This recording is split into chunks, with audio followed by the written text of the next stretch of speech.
बिस्मिल्लाहिर्रहमानिर्रहीम। नाजरीन, आज मैं आपको बनाना सिखा रही हूँ एगलेस मायोनीज़। और आप देख सकते हैं कि ये कितनी अच्छी और इसका टेक्सचर कितना अच्छा बना है।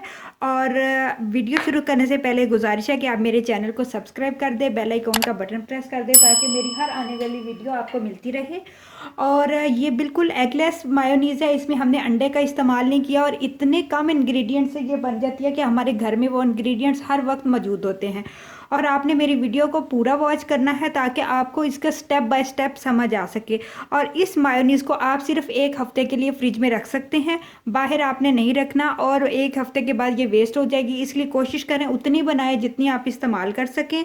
और जब बनाने के बाद थोड़ी देर के लिए आप इसको फ्रिज में रखिएगा, उसके बाद आप इस देखिएगा कि कितना फाइन इसका टेक्सचर निकलेगा। तो चलिए अब हम इसको बनाना स्टार्ट करते हैं।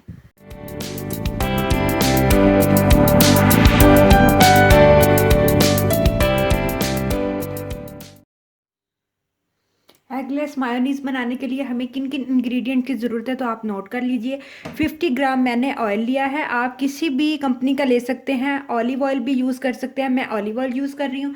इसके साथ 50 ग्राम मेरे पास ठंडा दूध है जो फ्रिज में हमने ठंडा करने के लिए रखा होता है। 1 टेबल स्पून मेरे पास चीनी है, 1 टीस्पून मेरे पास नमक है, 1 टेबल स्पून मेरे पास विनीगर है, सफ़ेद सिरका जिसको बोलते हैं, जो हम आम यूज़ के लिए लेते हैं, 1 लहसुन का जवा। और ये मेरे पास चिली बीन्स हैं, ये ऑप्शनल हैं, अगर आपका दिल करे तो डाल लें और अगर आपका दिल ना करे तो ना डालें। और अब इसको हम ग्राइंडर, जो ब्लेंडर मशीन वाली गरम मसाले पीसने वाली डिब्बी होती है ना, उसके अंदर हम इसको बनाएंगे। अगर आपके पास चॉपर अवेलेबल हो तो आप चॉपर में भी बना सकते हैं। तो चलिए अब हम इसको बनाना स्टार्ट करते हैं। तमाम इंग्रेडिएंट्स को हम एक साथ ही ब्लेंडर मशीन की डिब्बी के अंदर डाल देंगे। ऑयल, दूध, चीनी, नमक, सिरका और ये तमाम लहसुन, और इससे थोड़ा सा इसका टेस्ट डेवलप हो जाता है।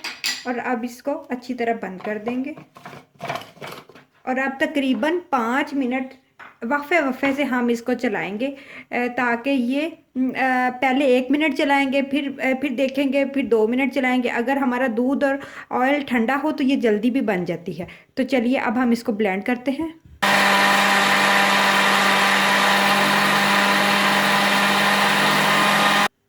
मशीन को चलाते हुए तकरीबन मुझे 2 मिनट हो चुके हैं, लेकिन अभी तक ये बनी नहीं है। आपने तकरीबन तब तक इसको चलाते रहना है जब आपको महसूस ना होने लग जाए कि जो डिब्बी है उसके अंदर वो आवाज़ थोड़ी चेंज आनी शुरू हो जाएगी। वो जब आएगी तो मैं आपको बता दूंगी कि इस तरह की आवाज़ आनी शुरू हो जाएगी, तो तब ये रेडी हो जाएगी।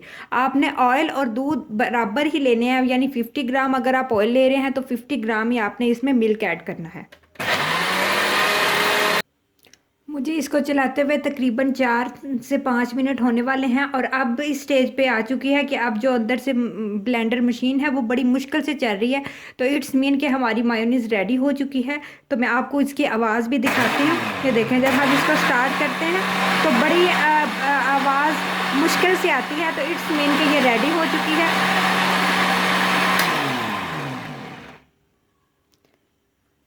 मायोनीज़ हमारी रेडी हो चुकी है। तो चलिए अब मैं डिब्बी को खोलती हूँ और आप लोगों को दिखाती हूँ। चंद एक टिप्स हैं वो आप याद कर लें।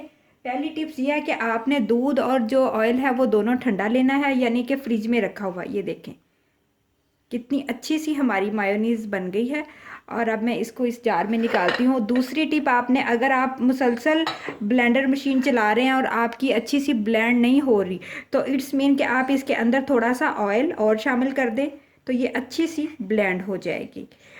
ऑयल कभी कभी हम किसी और कंपनी का लेते हैं तो उसमें उस तरह की वो वाली ताकत नहीं होती जो कि इसको अच्छा सा ब्लेंड करके फोमी सा बना सके। तो आपने थोड़ा ऑयल की मकदार को ज़्यादा कर देना है, जिससे वो फिर बहुत अच्छी सी बन जाएगी। अब मैं आपको इसको एक ब्रेड पे लगा के भी दिखाती हूँ कि ये कितनी अच्छी और क्रीमी सी बनी है। तो चलिए मैं आपको इसको लगा के दिखाती हूँ। ये देखें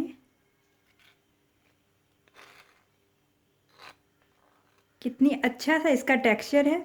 अगर आप इसको और भी गाढ़ा करना चाहते हैं तो आप इसको और भी जितना अच्छा आप ब्लेंड करते जाएंगे उतनी ये अच्छी बनती जाएगी। तो आपने इस रेसिपी को घर में ज़रूर ट्राई करना है। ये देखें, ये बहुत मज़े की बनती है और है भी एगलेस, और जो इंग्रेडिएंट्स इसमें यूज़ हुए हैं वो सारे इंग्रेडिएंट्स हम खा भी सकते हैं।